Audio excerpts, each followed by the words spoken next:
All right, welcome to the Land of 10 Iowa Facebook Live session following the Iowa media availability before the week one matchup with Wyoming. Yay, Scott, start of the season is upon us. We are, 5 days away from Iowa kicking off football season, and we can finally have the games around for us all to watch again. Yeah, finally. I mean, the season goes in stages, the off season does, and we've kind of reached our conclusion when it comes to preview type stories. So I'm glad we're going to have something tangible to write about beginning on Saturday. Yeah, and today was kind of the kickoff for that. It was the first day of media availability for the team. As always, if you have questions, be sure to fire them up. And there's our first one from Noah Stanley, who says, do we think Iowa will beat Wyoming? I'll let you kind of go off on that one first, Scott. I know you've kind of got the game already mapped out. I think they will. I mean, it's can Nathan Stanley put anything together coherently? If he can, I think Iowa wins by 2 touchdowns or more. Offensive line, they're going up against a team that allowed 213 yards a game running, against the run. They only had 10 sacks all year last year. Now they've got a quarterback that's terrific. He's going to make plays, but I see Iowa winning as long as Nathan Stanley doesn't go 3 for 12 or something like that. You mean you have a spring game performance? Yeah. Because it's basically what it was. Yeah, a couple other things there. Wyoming was not good at defending the run last year. Iowa was very good with the run, and they returned most of that offensive line. You have Wadley and Butler. That should help Stanley. Your one fear, I know we've touched on these in a couple of the past ones, is Josh Allen, the Wyoming quarterback. He's good on the run. He's good with the deep ball. All of a sudden, play breaks down. A guy ends up open downfield, 35 yards on the field. He can get it to him. And then all of a sudden that's a touchdown. That happens once or twice. He gets a couple big pass plays down the field. I think that's Wyoming's best chance to be in this game is if you see Allen with a 300-plus yard passing day, throws a couple touchdowns, make it more than maybe the 28-14 game Iowa kind of wants it to be. So I think if you're an Iowa fan, if you can kind of limit him and then make sure Stanley doesn't repeat the spring game, I think that's basically all you need for the formula for success. Everything else should be there for the team. Let's hold on, catching up on some of the other questions. We had a lot of pop in here. Billy wants to know what channel is Saturday's game on. It's Big Ten Network, correct? Yeah, it is. They've got their A crew, Kevin Kugler, Matt Millen, and Lisa Byington on the sideline. So number one crew for BTN, 11 a.m. They're excited to have the game. It kicks off, the 10th anniversary. But remember, BTN's very first game was a huge upset, Appalachian State over Michigan. But I don't think this one would be as surprising if it does go in that direction. I don't qualify in that level either. Cindy's excited for the season, and Mitch says Wyoming is starting a true freshman at center. Yikes. Yeah, I don't think you want to start anybody on the offensive line as a true freshman, regardless if you're in the Mountain West or a Power 5 conference. I think if you're Nathan Budgeta, you got to be a little bit excited about the matchup because that's the guy who's going to be going against him. And you would imagine Iowa's experienced senior should have the upper hand in that battle. And if at a minimum, if he can't kind of control the running game a little bit, might be able to give you a little bit of a pass rush look there because quarterbacks hit it when they get the pressure right up in their face. That's why I see it in the NFL especially, not so much from Iowa, but a lot of double A-gap blitz, which is on each side of the center because it's kind of like getting somebody putting a hand right in your face. The quarterbacks respond to it really well. So maybe if Nathan can't do it, when Matt Nelson rolls in at DT, or maybe they throw Parker Gesse inside, which we saw a little bit, and Phil Parker said they've done, maybe that's a spot where you can get some interior pressure on Allen on some passing plays. Yeah, or Cedric Lattimore. He's the bigger, stronger one. He can kind of, allocate that attack. So I'd expect them to attack right away over center because if they can get pressure up the middle, the sides are going to eventually collapse. So I think that's the best case scenario for Iowa defensively. Yeah, Eugene says 80% rushing. What's the other 20%? I'd say punting. Punting, yeah. Kirk, do the rim shot there. But no, Eugene's on. I'm going to write a story later in the week that kind of hints on this. Iowa kind of wants to run the ball every play, every season, but I think for this game especially, they would be very happy and joyful if that's all they had to do. It could really, you can bring along Nate slowly. It's Nate now, not Nathan, by the way. He made that designation today when he talked with the media. They can rely on the offensive line and the running backs and then only pass when they either want to off of play action or when they feel there's something they can take advantage of. The more they can lean on the running game this week, I think the better off it'll be for the Hawkeyes, unless Nate Stanley just comes out and just has a whiz of a first game and just shows himself to be a natural, and then you can throw the ball however you want. But I think they're going to slowly wade in those passing game waters, maybe even for a couple of weeks, because the second game was his first road game too at Iowa State. So. Well, it's easier if you can run with effectiveness. It's easier to win. I mean, you dictate tempo. You are the more physical team. Teams give up. I look for Iowa in a perfect world, somewhere between 15 and 18 passes per game, and run it 50 times. Yeah, I think they would take that in a heartbeat if they could. You're probably more likely going to see it around 20 to 23 most weeks, just because the running game success won't always be there, especially in Big Ten play. Teams will stop it a little bit, so you got to throw it. But no, 15 to 18, I think that if they could mark that up for half the games, I think they'd take it, because I think they would believe they would probably win at least 5 of those 6 games if you were sitting at that point. Roger with the same thing, ground and pound. With a limited passing game, or will they open up more? Here's the question I'll take to you off of that is, when do you expect them to maybe open it up a little bit more? How long do you think it'll take them to feel comfortable with Nathan Stanley to the point that they're willing to kind of let him feel around a little bit in that passing game? The passing game, if they expand it, I think as long as they can dictate tempo running the football, I think they will. It's going to be on a need base, but I don't expect them to go in with kid gloves either. I think they're going to go in and they're going to try to play action pass off of it. They're going to let him throw deep. He's got an incredibly deep, strong arm. One of the things we learned today from Devontae Young was he was running, about a 3-yard route across the middle and got, thrown. The football got thrown. He wasn't ready for it, and he said it dented his face mask. And then he said he was joking about that part, but just bam, hit him. So I think that was something that. Kind of tells you what kind of arm strength he has. Yeah, he's Brett Favre Jr. It's 100 miles per hour all the time, nothing in between. Joe says, if Iowa starts 3-0, he sees the team winning at least 9 games. What do you think about that one, Scott? I think it's possible. I mean, the schedule's difficult, but not overwhelming, except for Penn State and Ohio State. I mean, you're two top 5 teams. I mean, Wisconsin's a top 10 team on the road, but the road teams won in Madison every year since 2008, in the series. So, I mean, there's home doesn't really matter in that series. So I think Iowa's a pretty good team. I think Stanley in the passing game dictate whether that's a 6 to 7 win team or a 8, 9, 10 win type team. I think the Big Ten play will dictate the number of wins. I think most people expect 3-0 here. I think the possibility is higher for a loss in those first 3 games than some people might expect, just because of the question marks at quarterback and wide receiver in the passing game. You're facing a potential top 5 NFL draft pick week 1. You have to go to Iowa State in week 2. If weird things happen and Iowa finds itself behind, will the passing game be able to make enough plays to get the team back into it or win the game? I don't think that's a question even the coaching staff can tell you today. You probably need to see a couple of games to answer that. But you got a lot of what I would call coin flip games where your odds of winning are probably 55% to 45% in a lot of games, and that's like Wisconsin, Northwestern, probably put Nebraska at the start of the season in that. We'll see where things up at the end of the season. But you have a lot of games that fall kind of in that. You probably put Minnesota in that boat. As well, where, if you end up going split on them, you're probably looking at 7, maybe 8, and to get to 9, you're going to have to win the majority of them. And a lot of that's going to come down to, as we talked about, the passing game. And I think in what I wrote about today for Land of 10 was the true freshmen, the success they have is kind of going to dictate the success the team has, because there's 7 true freshmen littered all across the depth chart, mostly backups, but they're at spots where if you think a position group's going to excel or kind of overachieve, it's going to be in part because of the freshmen. Look at the wide receiver. You have Matt Vandenberg, Nick Easley, Devontae Young is kind of your foundation there.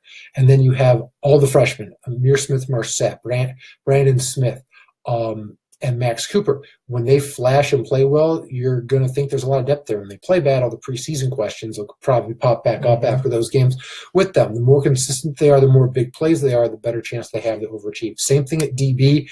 Matt Hankins is going to be your starting nickel the first week with Manny out. You have Geno Stone on the depth chart there. You have A.J. Epineza at defensive end, who could kind of change the equation of the entire defensive line there. They look like on paper to be a good defensive line, especially at the ends without him.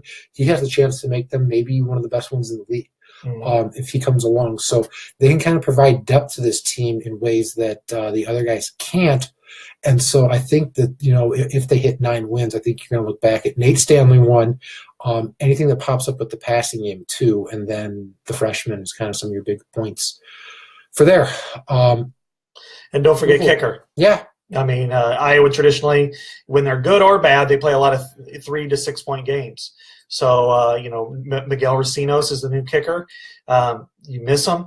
It's the difference, 16-13 one way or the other, and we've seen those scores all over the years. So. Yeah. Andy asks, how different do you think the offense will be this year? I don't see it being very different at all when it comes to running the football. That they'll still do that, and they'll do that as often as they can. Passing game, what I see for them is more play action. I see them trying to get down the field a little bit more, use their tight ends. I mean, I think Davis was allergic to tight end. I mean, it was just kind of one of these, he needed some Claritin, for the tight end. Spent too many years in Texas where it's all 4 whiteout spread. Exactly. He needed a little beef there. And, they weren't really they didn't attack a lot of times between the hash marks with their tight ends. I expect them to go that way a little bit. And because they have some bigger wide receivers, I think they'll go down the field a little bit more. That doesn't mean they're going to bomb on every play. They're going to throw some checkdowns, and they're going to throw some short passes, and everybody's going to say, oh, this looks just like it did before, and it really won't.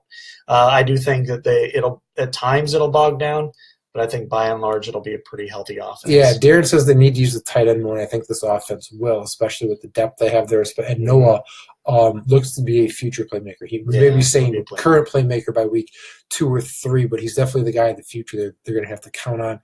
Now, and the other thing there is I don't think they'll be as predictable. Most people probably who are watching this now could tell you what play Greg was going to run in certain sets once you saw the formation. And Brian, that was one of the things Brian wants to get away from. He wants to be less predictable. He wants to be more versatile, wants to be more multiple. And I think you'll see the tight ends line up in some interesting spots this year, not just on the line, but maybe lined up outside in trips, outside in the slot. I think you'll see him move the tight ends a whole lot more than you would have saw in years past on that. So that's something to keep an eye on for Saturday, just as the game kind of goes along. So, hey, Max, how are you, bud? Hope everything's going well. Let's see. We had a question about C.J. Beathard, whether he'll start. I don't know if he'll start. The preseason finale, sure. Yeah, he might start the preseason finale. But he has moved into the number 2 role in San Francisco. They love him. Let's see how fast he progresses. I would hate to see him be rushed into that role right now, because I think what could happen is he could have a non-successful year and he could end up being like Jimmy Clausen or the guy that's behind him now, Matt Barkley, which is, struggle. The team struggles, then they decide, we're going to go get the best quarterback in the draft, and then you get forgotten about pretty easily. So I think in a perfect world for him, San Francisco wins about 6 or 7 games. He makes a lot of progress. Brian Hoyer still remains the starter, and then next spring he goes all out and has an opportunity to compete for the starting job. If you have him play too early, it could wreck his confidence and his ability to get a starting job in the NFL. I think the best thing DJ did this year was he kind of took off the table if San Fran has a bad year, the automatic need for them to look at a quarterback with an early, top 5, top 10 first-round pick next year, because pretty sure Shanahan feels he's got a guy there. Now maybe there's somebody they fall in love with in the front office they end up taking, but it's probably gives CJ a better chance to earn the starting job down the road, where if he was just middling, maybe they don't bring Hoyer back next year and they end up with a top 10 pick. So, maybe it's, Rosen or the USC quarterback they end up taking. Josh Allen. Yeah, there's a whole lot of guys that fall into that mold, and now it's harder for him to start. I think this helps him long-term potentially become the starter there, make it easier for him, because, it's hard to beat out the top first-round pick. Everybody gives the job to that guy at some point usually in their first year. A couple questions here kind of tie together next. Kirk donating part of his salary for the greater good to go to the staff. And Eugene also chimes in with that, talking about the new special teams coach. Technically, LeVar Woods is the special teams coach, but you're talking about the new quality control guy. who very well may have gotten the salary. Iowa hasn't given an answer on that, but it looks like that might very well be where it's at. It's a good move on for Ferentz's part. There's a guy you wanted on your staff, or maybe it's spread around among multiple guys that we don't know.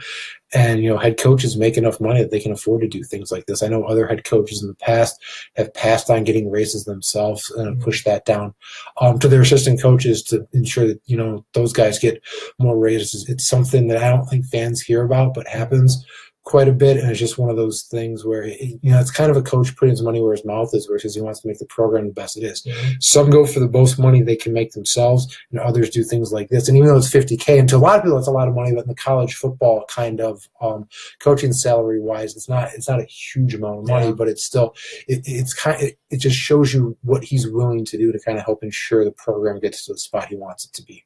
And Kirk and his family are very philanthropic. Yes. He gave away, $1 million last week to the new Children's Hospital. They've given, $400,000 of that before. He gave $500,000 to the Legacy campaign to build the new facility. So it's not like, Kirk's not stingy when it comes to that type of thing. And I think he sees the need for his program. Hell, it might benefit him. If they go and if whether it's the, Kevin, struggling with his I blanked on the entire name. That's why I avoided it. The special teams quality control coach. If that nets them one more win and one more better bowl position, you might make it up in bonuses. So maybe it's worth it. Yeah, second half of that question originally from Dave was, with Rugamba out, do we see any issues covering downfield with this mobile quarterback? I think it can be a really big issue. I think if you're Iowa, that's something you have to be concerned about, because it's guys who have combined have one star at cornerback between the two guys you're starting, Matt Hankins, who's a true freshman, who they're going to probably pick on just straight off the bat, because that's what you do with a true freshman in a spot like that. And then what happens when plays break down and you got guys downfield? And it's also good just throwing straight downfield plays off the way things are designed. So you don't want to give up the big play on a defense. I think in Iowa you don't want to give it up in this game. Matters even more just because there's so many questions with Wyoming. He doesn't have a lot of receivers back. The offensive line is a question mark. So is the running back, just from guys that they're returning. Allen's the one known commodity. He can throw well when he scrambles. He can throw well downfield. If you limit that, you at least make him have to try to beat you downfield on like 10 or 15 plays. And as most defensive coordinators will tell you, they'll live with that because odds are they'll make a mistake before they get enough first downs to score. So I think that's, if you're Iowa, that's kind of what you're hoping to do.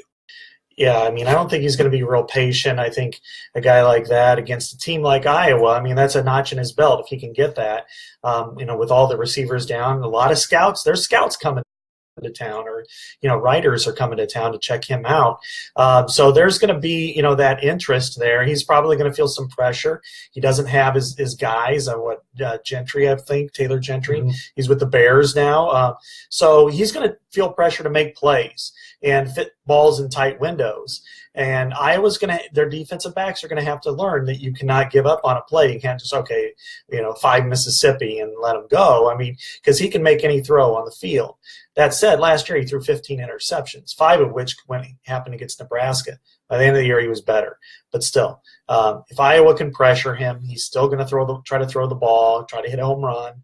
And so I think there's going to be issues. He's going to make a couple of plays. But with Iowa, if you can give up 3 big plays through the passing game and that's it, I think you take that right now. Oh, yeah.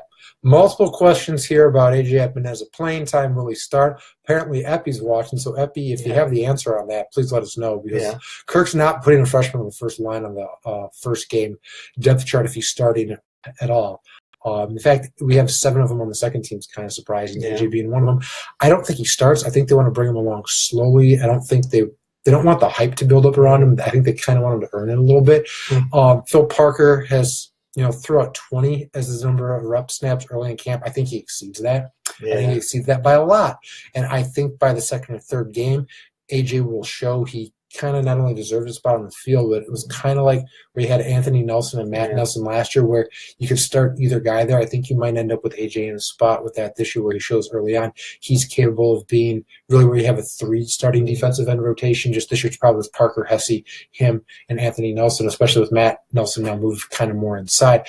But he'll get a lot of reps. everybody raves about AJ from what they've seen with his explosiveness, his ability to disrupt plays, his hustle, his work ethic, and his ability to stop the run. The kind of scouting report on him was he was the total package, and for the first month in practice, he's kind of lived up to it. Yeah, no doubt about it. I mean, he's strong enough to hold the edge. He's got good, quick moves. He's been practicing against NFL caliber offensive linemen, and Boone Myers, Ike Butker, Sean Welsh, and some of the others. So, iron sharpens iron in this case. I saw last week he Parker even bumped up his plays to 25 to 30. So, I could see him playing. Means 50. Yeah, 50. So whether he takes that ceremonial first snap or not, it's kind of like with basketball. If you play more minutes, if you're the sixth or seventh player, does it really matter if you start or not? He will start eventually. I don't know if it's this year, but he'll play a lot, and his growth potential is limitless. Yeah, we got Kevin Ward, a full-time question. That is a question, and who is the honorary captain? I haven't seen the honorary captain. I don't know if they've released that That's yet. usually Thursday. Yeah.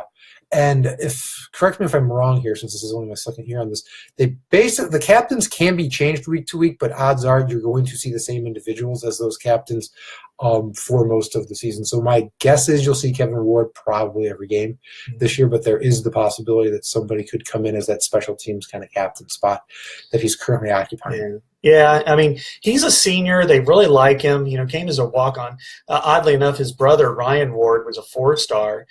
He came as a walk-on and is really, he's the number 2 outside linebacker. He's a really good special teams player. So, it's a reward. They need a special teams captain, and he's the guy. And then the other ones, Jewel and Vandenberg already were in that chair, and then Sean Welsh.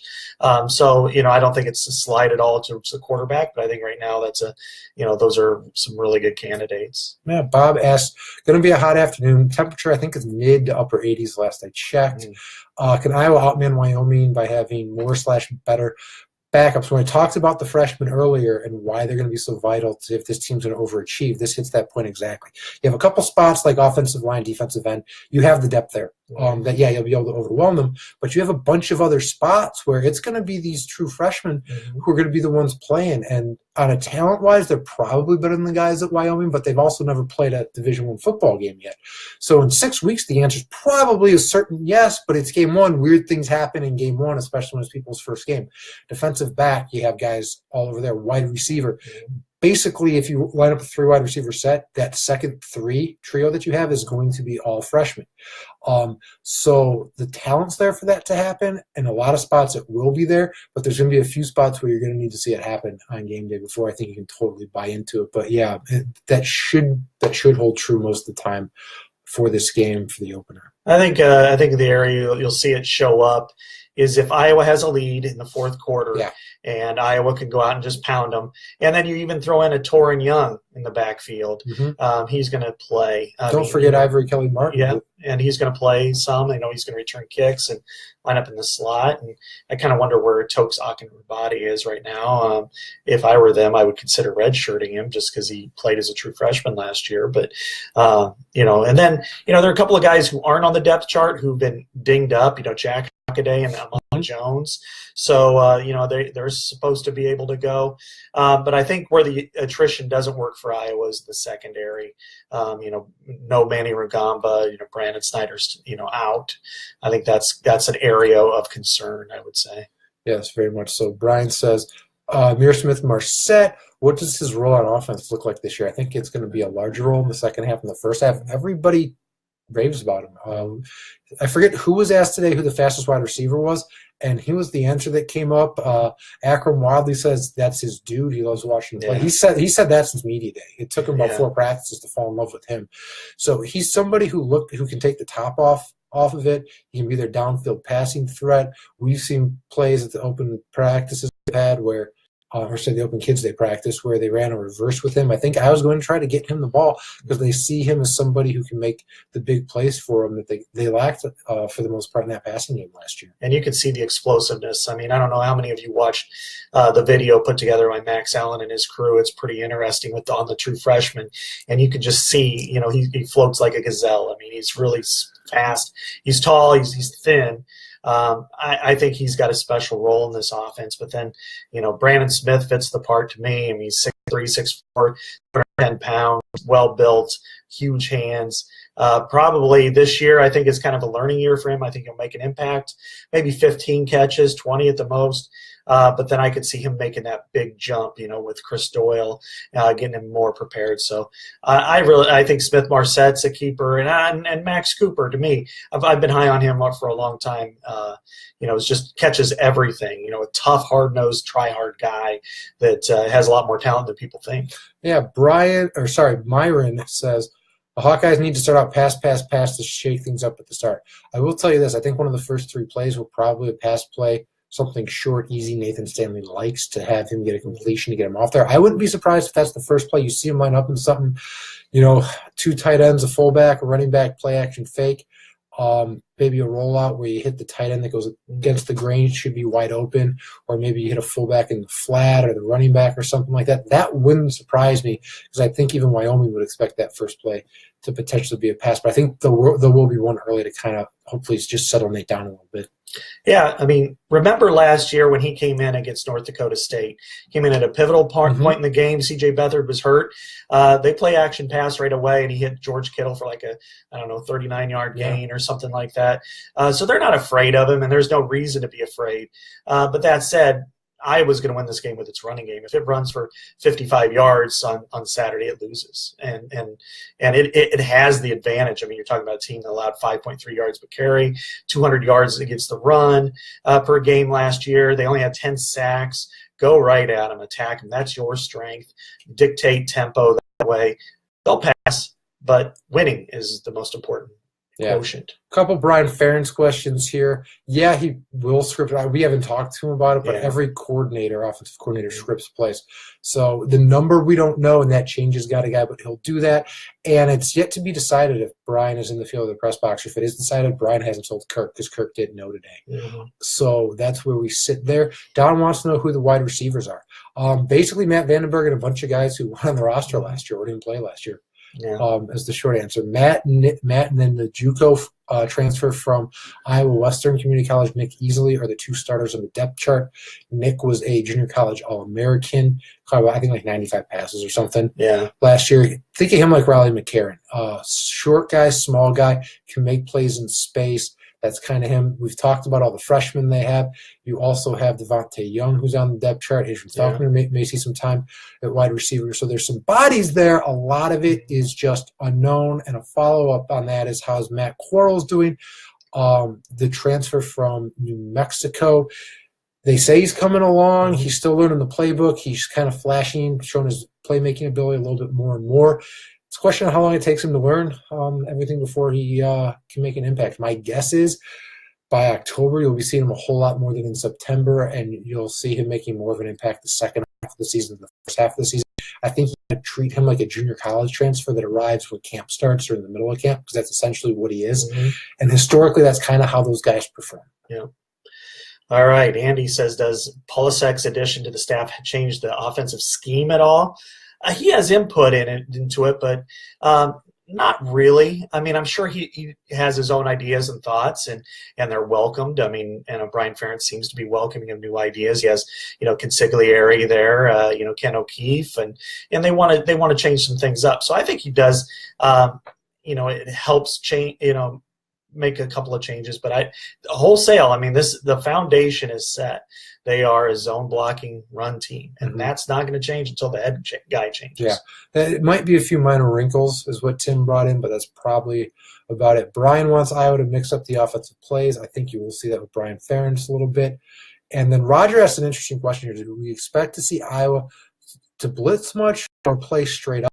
My guess is straight up, because when Phil Parker was talking about his defensive line, he thinks this is the deepest he's had his time as defensive coordinator, especially at the defensive end position.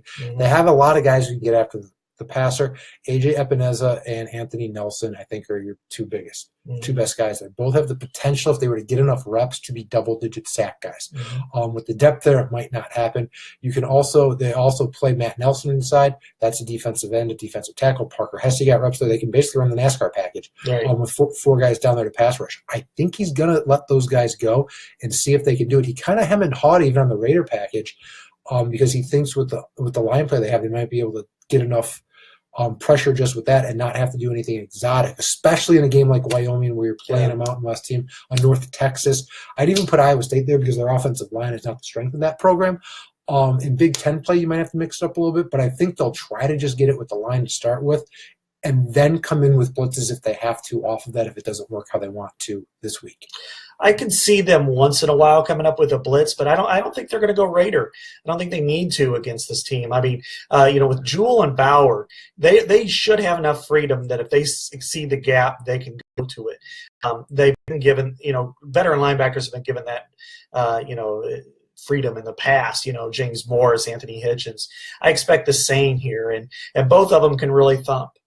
They're gritty, tough linebackers. So I expect if they see an opening, hey, there's a freshman center, Josie, if you see the A-gap is unmanned, go hit it. And I can see that happening as well. Rick asked about Vandenberg's foot. Seems to be holding up fine. He's going to be the punt returner as well as those starting wide receivers. So he feels good. At this point, there's no reason to be extra concerned other than what he's already suffered. Yeah, Bruce says the offense needs a surprise play to keep the defense thinking. Iowa has always been exciting to watch, keep us on the edge of our seats looking forward to this season. I think, Bruce, you want to see a trick play just so you can be on the edge of your seat. Mm-hmm. I don't think this is the game they're going to throw it out unless they find themselves in a close game in the fourth quarter. That's kind of unexpected. You're going to probably save that. My guess is for Penn State because that's probably might be the first time you end up in a spot to need it. You might have to throw it out with Iowa State if Iowa State's skill position players take over the game a little bit.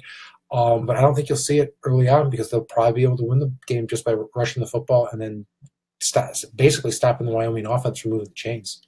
I think you could see a flea flicker in this game. Why would you do that, though? Why? You put something on tape there that you could have saved for elsewhere. Yeah, I think they'll do it. First game 2 years ago, fake field goal with Marshall Kane, and everybody cheered even though he didn't get a first down because it was something different and everybody wanted something different. I could see that happening now. I mean, just people getting sucked in and all of a sudden, and maybe they don't want to run a flea flicker any other time of the year, but it wouldn't surprise me if they did something. Ferentz has that reputation of being ultra conservative, but he'll do some things. He'll have some reverse passes once in a while. And I remember when he did that to rub the salt in the wound at Michigan State, when he had Marvin McNutt take a reverse pass and throw it to DJK when they were up. I think it was 37-6 at that point on number 5 Michigan State. If I recall, Akron believes he can throw a pass, and I think James Butler actually has. Mm-hmm. So you could line them up in the slot and do something with either one of those two there. Jason says, Wyoming's quarterback, ? Thoughts on that, ? Yeah, he's a football player. No, sorry, just had to be a smartass after that question.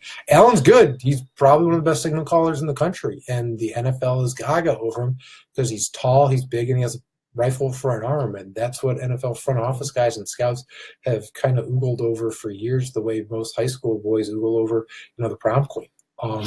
He brings everything to the table that they're looking for. He's got a strong arm. Turnovers have been an issue for him in the past. That might be something. If you're Iowa, you can get a couple picks. That might help you.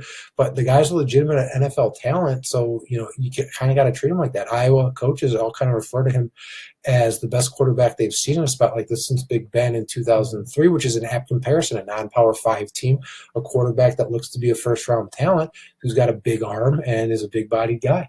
Yeah, I agree.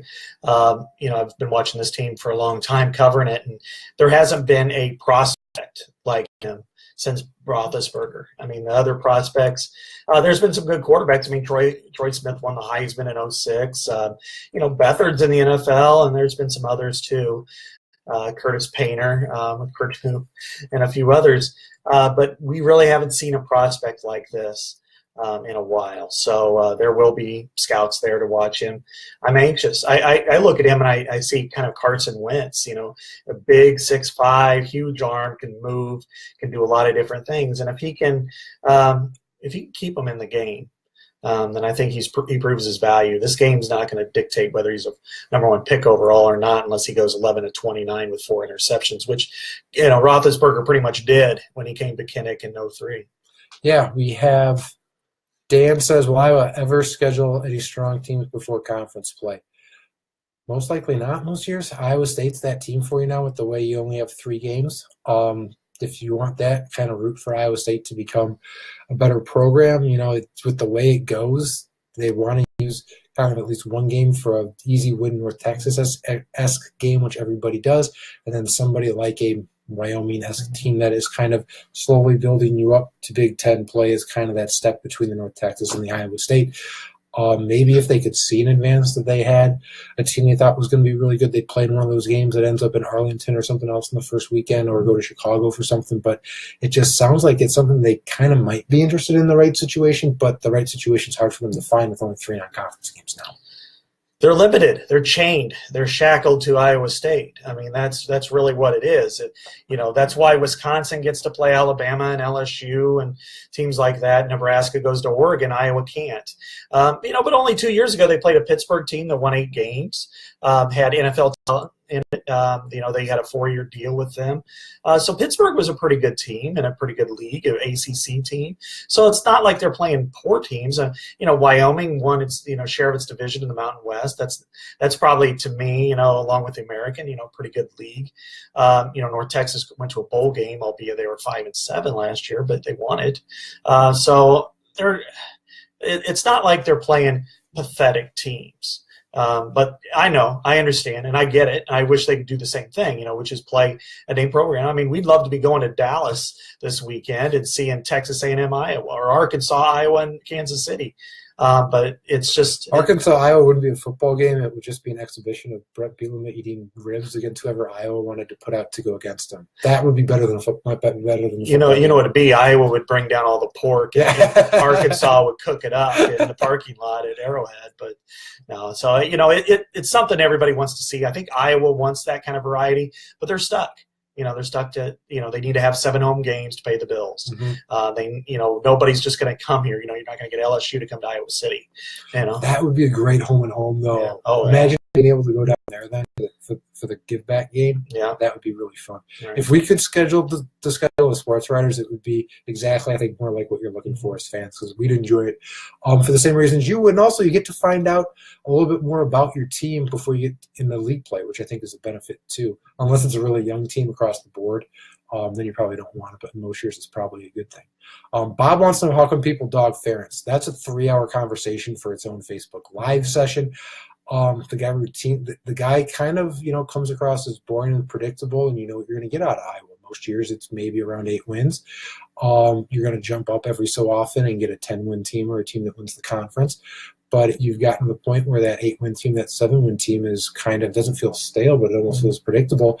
They're not flashy on offense or on defense, and they're very vanilla. It's a vanilla program that finds a way to win more games than it loses every year. And I think that's part of it. If he had a little bit more flash to him, you might not hear all that stuff. And the salary, too, that's a whole argument. Yeah. It's part of it. But also, if he had a little bit more of that flash stuff, this might not be a program that has had the same coach for, you're going on 2 decades now. Since Ferentz took over as head coach, Iowa's had more top 10 teams than Penn State, Tennessee, Miami. There's a couple other real blue bloods, Notre Dame. So Iowa is, Iowa is kind of stuck sometimes when it comes, but they've had 5 top 10 finishes under Ferentz. Hayden had 2. Now with a difference that I think people struggle with, and I understand this part, is Ferentz only had 1 other top 20 team, mm-hmm. where Hayden had, I think, 8 or 9 other top 20. The consistency was there. And there's the difference in the Big Ten. Northwestern and Wisconsin were putrid. I mean, you beat Northwestern 21 years in a row. 20 years they beat Wisconsin. They beat Iowa State 15. All those teams are better now. They're not just automatic, hey, we're going to go to, hope you didn't hurt any of your boys, like Hayden would say to Northwestern. So that's a trouble. That's a thing that fans have a tough time getting over. But really, again, he's top, 6 in Big Ten history and wins, 5 top 10 finishes. He's got a couple of Big Ten championships, 12 wins. That never happened before. That didn't happen under Hayden or anybody else. They had 12 wins 2 years ago. So I think he's an excellent coach. I think he's a Hall of Fame coach. Is he one of the greatest? I won't go there, but I think he's really good for Iowa, and I don't think his legacy's done yet.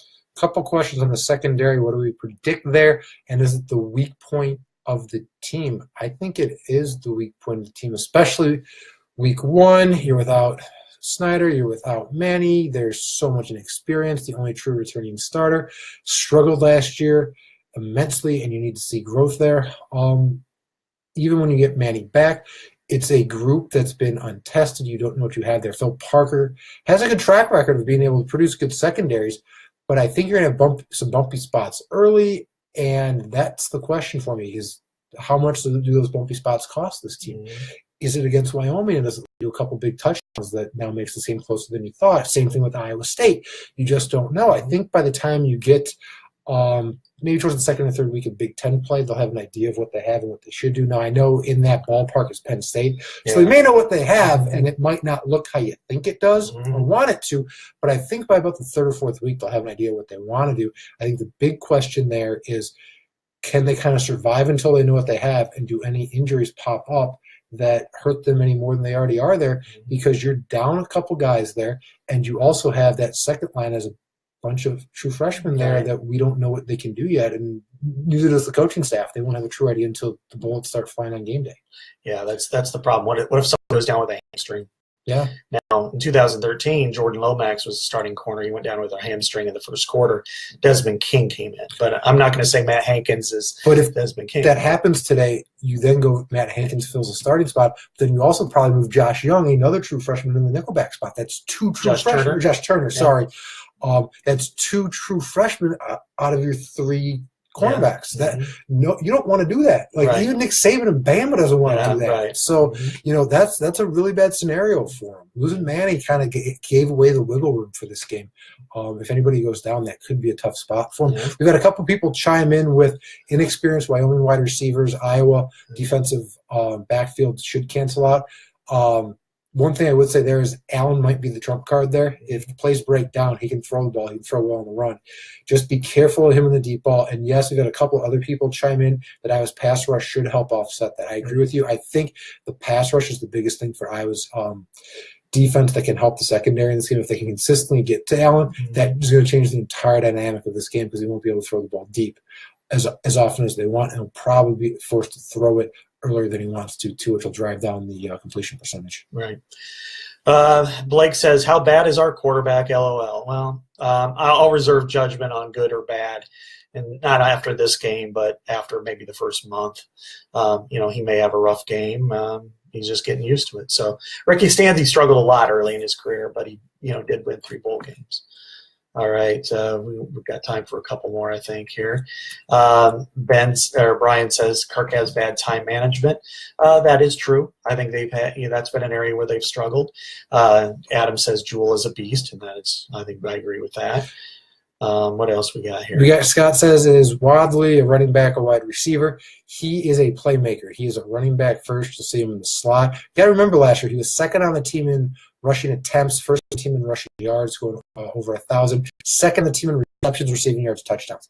I think they'll want to use him in the same exact kind of way this year. It would not surprise me if Butler gets more carries than him, and a lot of those happen when they give the ball to Butler when they're grinding out games. 8 minutes left and a 10-point lead in the fourth quarter, a 7-point lead with 4 minutes left. Handle that role LaShawn had and use Wadley to kind of help build them the lead a little bit on that end. So you'll see him a little bit there. How is the team on scholarships? Is anyone else up? Not that we know of. So there's nothing that's been changed since you kind of had the mass exodus in the summer. Tokes is a running back. Yes, it'll be interesting to see what they do with him playing time-wise because it looks like there's probably 4 guys in front of him. Biggest weakness we both kind of agree right now is the secondary. Yeah. And, yes, Scott likes Max Smith. I think it'd be Max Cooper. A lot is Butler in the slot. Yes, you'll have him playing somewhere. Anything else you want to hit on some of these final ones? And also remember some of these questions, if we don't hit to them, we have a weekly recruiting mailbag and straight up Iowa mailbag that we will pull some of these from and throw them in there too. So if we don't answer them, circle back on that stuff. They could pop up in there. Eric has a question, and I think this is always important for Iowa. Does the team have the good stories like Ferentz likes to talk about? And usually these are the seniors that didn't really perform or they're average through most of their career, and then all of a sudden when they become seniors, they become standouts or really the glue pieces. And I would go with one guy that needs to be, and I think if anybody needs to be, it's him, is Miles Taylor. he's struggled at strong safety. He's kind of underperformed, I think, for the most part. But he's got that potential. And now he's a senior. He's been in this position for 3 years. I could see him becoming that good, great story. Likewise, a couple of maybe the backup tackles, defensive tackles, Sam Brinks on the outside or Jake Hewlett on the inside, kind of coming through. So those would be kind of the good stories that I could see coming out of this team. All right, one final question here. Annie wants to know why fans of other teams hate Iowa. Seems like Iowa has more hatred than others. Example, who hates Iowa? We hate Iowa. That's because you have a rivalry with Minnesota. Yeah. And you also have a rivalry game almost every other week of the season. We're in a rivalry game that kind of is a signifier of this game means more than a lot of others. So when you play for a bunch of rivalry trophies, that's why you're going to end up with Minnesota having problems with you, Wisconsin having problems with you. You end up with the same thing with Iowa State. Mm-hmm. That's why this happens. It's a good spot to be in. I wouldn't look at it as they hate you because you either win a lot or they don't like your coach or how vanilla the program is or any of those other things. I think it's because you're located in a spot that has a lot of other teams that have natural rivalries with you, and that's a great thing to have. It's better to be that than being a team sitting out there like Purdue that, they have Indiana, they play Illinois for a trophy, and I wouldn't even argue that those two matter all that great much. They're kind of sitting out there on their own. Or Iowa State. Yeah. Iowa State has Iowa, and then what? In this sport, now basketball is a little different, but I think you take it as a compliment. I mean, Minnesota and Iowa goes back, 120 years. They have in my opinion, the greatest traveling trophy in football, the Floyd of Rosedale. That saying is pretty funny. They actually do it at other games. They could be playing Middle Tennessee State, and they'll do it. They do it. I remember one year in the ACC Big Ten Challenge when they're playing Florida State, who hates Iowa and Iowa. Wisconsin, again, 100-year rivalry. They play 90 games. And Nebraska, I think there's the hatred is palpable between those two teams. It's a matter, do you want to call it a rivalry? It's semantics. It is. I mean, it's finally elevated it into that territory. You need a moment to happen to kind of ignite it, and then everybody will agree that it's there, and then you'll go on whether it's a huge upset, some wild player controversy. That's what has to happen for everyone to jump on board with that. And sorry to interject. And I was going to say, I think the last 3 years have kind of elevated it slowly. I mean, Nebraska coming back from 24/7, the AD, saying we had to evaluate where Iowa was when they fired Bo Pelini. Iowa then capping it off and dropping the mic on 12-0 over it and putting them on a losing record, 5-7. And then last year, 40-10. I mean, that's spiking the football into their end zone. Minnesota goes back to oldest. I mean, you rip down their goalposts and try to drag them out of the Metrodome. There's not many worse things than that. And then you look east, and there's histories there too. They just don't have the trophies, Illinois and Northwestern. Yeah. So, you could have it and Purdue actually wanted a trophy, and Iowa told them no. So, I think it's fun. I think it makes it fun to have those series that go on and on and on. And so if they hate Iowa, so be it. Revel in it. It's the part of the game that you got to enjoy, because if you're Iowa State, as you know, you've got one rivalry game, and that's it. That's it, yeah. One last thing here. We got a question about one of the podcasts coming. Our bosses in Atlanta are the ones working on some details on that. Trust me, when I talk to them tomorrow, I will be sure to tell them that I've had multiple people every day asking me when that's happening. So we will get on them to ensure that it all gets set up so we can do it sooner rather than later, because we want to have it, I think, just as much as you guys do, because it'll be fun for everybody all around. So when we have something on that, we will pass it along and let everybody know. So, Scott, anything else you want to add on this one? I'll just make it quick. Craig says, bad time management, remember the catch. Yes, that was horrible time management. But what happened? What was the result?